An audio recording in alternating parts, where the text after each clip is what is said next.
Hi అండి, అందరికీ నమస్కారం. Welcome to Khushi updates. AP రాష్ట్ర వ్యాప్తంగా రైతుల ఖాతాలలో రైతు రుణమాఫీకి సంబంధించి లేటెస్ట్ అప్డేట్ అనేది కూడా రావడం జరిగింది. రుణమాఫీకి సంబంధించి డబ్బులు అనేది కూడా నేరుగా రైతుల యొక్క ఖాతాలలో జిల్లాల వారీగా ఈ తేదీ నుండి జమ చేయబోతున్నారు. మొదటగా ప్రతి రైతు కూడా వెంటనే కూడా ఈ పత్రాలనేది కూడా రెడీ చేసుకున్నట్లయితే త్వరలోనే మీ యొక్క ఖాతాలలో కూడా ఈ రుణమాఫీకి సంబంధించి డబ్బులు అనేది కూడా నేరుగా ₹1,00,000 వరకు అయితే జమ చేస్తున్నామని అయితే మన ఏపీ రాష్ట్ర ప్రభుత్వం తెలిపింది.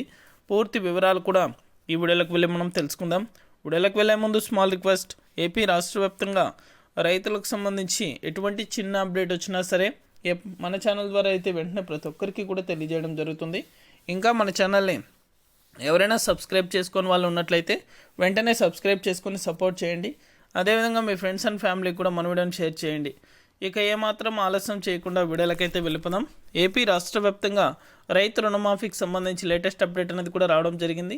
రైతుల ఖాతాలలో కూడా పట్టాదారు పాస్బుక్ లోన్, అదేవిధంగా గోల్డ్ లోన్ పొందిన రైతులకు ఈ రుణమాఫీకి సంబంధించి డబ్బులు అనేది కూడా విడుదల చేయాలని అయితే ఏపీ రాష్ట్ర ప్రభుత్వం నిర్ణయం తీసుకుంది. త్వరలోనే రైతుల ఖాతాలలో ఈ డబ్బులు అనేది కూడా జిల్లాల వారీగా జమ చేస్తున్నట్లు ఏపీ రాష్ట్ర ప్రభుత్వం తెలిపింది.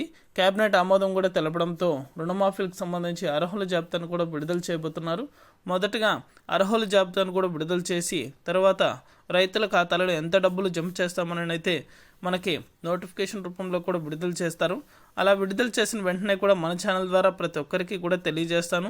ఇంకా చర్చలు అయితే జరుగుతున్నాయి, కానీ మనకి రుణమాఫీకి సంబంధించి అప్డేట్ అనేది కూడా నోటిఫికేషన్ ద్వారా అయితే విడుదల చేయలేదు. విడుదల చేసిన వెంటనే కూడా మన ఛానల్ ద్వారా తెలియజేస్తాను.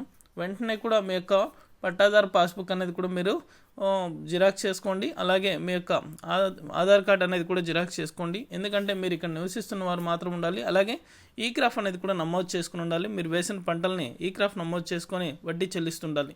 ఇది అప్డేట్.